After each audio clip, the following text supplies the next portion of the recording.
Hello friends.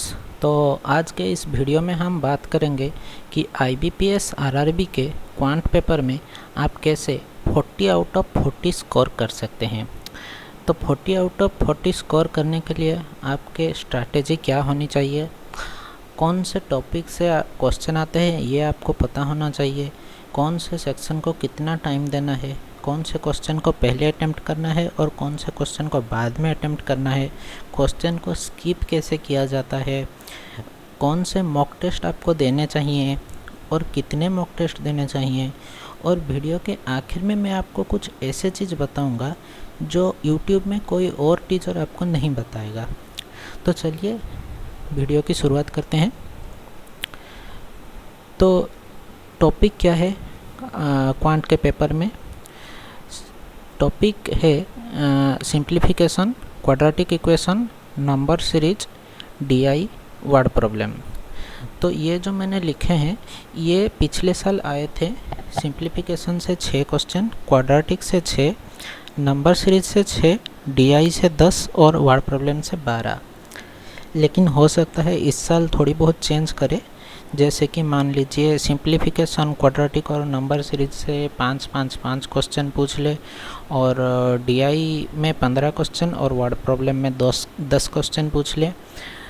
या फिर ऐसा हो सकता है कि सिंप्लीफिकेशन, क्वाड्रेटिक और नंबर सीरीज में 6 क्वेश्चन पूछे और DI में 12 और वर्ड प्रॉब्लम 10 पूछ ले। ये वेरी करता है, लेकिन लगभग आपकी यही टॉपिक ही रहेंगे, इससे आगे कुछ नहीं आएगा। तो उसके बाद हम बात करेंगे कि क्वेश्चन को अटेम्प्ट कैसे करना है, मतलब कौन से सीक्वेंस में क्वेश्चन को अटेम्प्ट करना है। तो मेरे हिसाब से आपको पहले अटेम्प्ट करना चाहिए सिंप्लीफिकेशन, उसके बाद अटेम्प्ट करना चाहिए क्वाड्रेटिक, उसके बाद नंबर सीरीज, फिर DI, फिर आपको वर्ड प्रॉब्लम अटेम्प्ट करना चाहिए। ये नहीं कि जो भी क्वेश्चन आपको पहले दिखा आपने बनाना शुरू कर दिया। ऐसे करने से आप क्या होगा कि आप क्वेश्चन बना तो लोगे लेकिन ज़्यादा क्वेश्चन नहीं बना पाओगे। तो आपको एक स्ट्रैटेजी के साथ जाके क्वेश्चन को बनाना है और इस स्ट्रैटेजी के साथ जो मैंने लिखा है उसके साथ आप जाएंगे तो ज़्यादा से ज़्यादा क्वेश्चन बना पाएंगे। तो उसके बाद हम आएंगे कि कौन से सेक्शन को कितना टाइम देना है। जैसे कि मैंने लिखा है सिंप्लीफिकेशन, क्वाड्रेटिक, नंबर सीरीज, ये सब को ढाई मिनट में बनाना है। फिर DI को आपको 6.5 मिनट देना है और वर्ड प्रॉब्लम में आपको 9 मिनट देना है। तो ये एक आइडियल टाइम है, इससे थोड़ा बहुत ऊपर नीचे आप कर सकते हैं अपने हिसाब से, लेकिन ये जो मैंने लिखा है ये एक आइडियल टाइम है। मैं फिर से बता रहा हूँ, हर एक का ये टाइमिंग सेम नहीं रहेगा, किसी का थोड़ा बहुत ऊपर नीचे हो सकता है।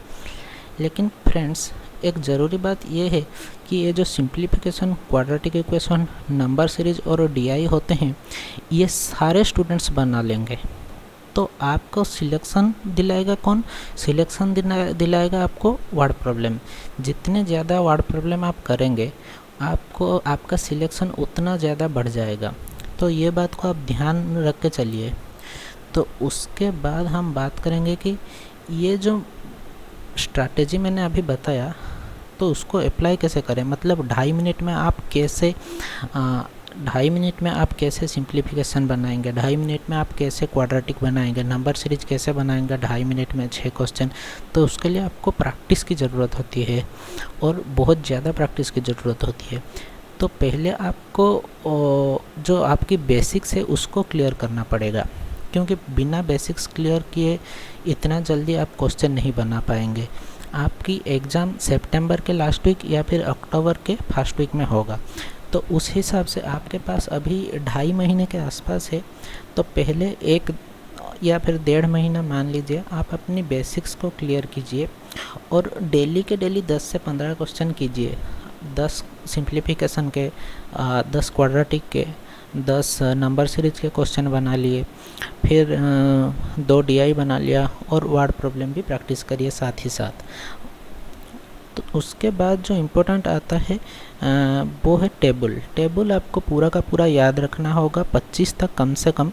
टेबल आप अगर याद रखेंगे तो आपकी जो कैलकुलेशन का स्पीड है वो बहुत ज़्यादा बढ़ जाएगा, क्योंकि सिंप्लीफिकेशन, नंबर सीरीज, क्वाड्रेटिक ये सभी लोग बना लेंगे, लेकिन कितना जल्दी कौन बनाता है इस पे डिपेंड करता है कि सिलेक्शन किसका होगा। तो आप जल्दी कैसे करेंगे? जल्दी आपको प्रैक्टिस से ही आएगा। जैसे कि आपको टेबल पूरा का पूरा याद रखना पड़ेगा 25 तक, और स्क्वायर और क्यूब तो मान लीजिए मोस्ट इम्पोर्टेंट है प्रीलिम्स के एग्जामिनेशन के लिए। आपको कम से कम 30 तक स्क्वायर याद रहना चाहिए और क्यूब 20 तक याद रहना चाहिए। इससे क्या होगा कि आपकी जो कैलकुलेशन स्पीड है वो दूसरों से बहुत अच्छा हो जाएगा। तो उसके बाद आता है कि मॉक टेस्ट कैसे अटेम्प्ट करेंगे। बहुत लोग मॉक टेस्ट अटेम्प्ट तो करते हैं, लेकिन उनको पता नहीं है कि कितने मॉक टेस्ट अटेम्प्ट करने हैं और किस तरीके से करने हैं। तो यहाँ पर मैंने लिखा है कि आखिर के जो 30 दिन रहते हैं एग्ज़ाम से पहले 30 दिन में आपको रोज़ 2 मॉक टेस्ट देने हैं। एक सुबह देनी है और एक शाम को देनी है। और मॉक टेस्ट देने से भी ज़्यादा इम्पोर्टेंट क्या है, मॉक टेस्ट को एनालाइज करना। एनालिसिस से ही आपको पता चलेगा कि आपकी स्ट्रेंथ क्या है और वीकनेस क्या है, जो कि एक स्टूडेंट के लिए जानना बहुत ज़रूरी है एग्ज़ाम में अच्छे से परफॉर्म करने के लिए। और ये जो मैंने 60 मॉक टेस्ट लिखे हैं ये एक मिनिमम क्राइटेरिया है।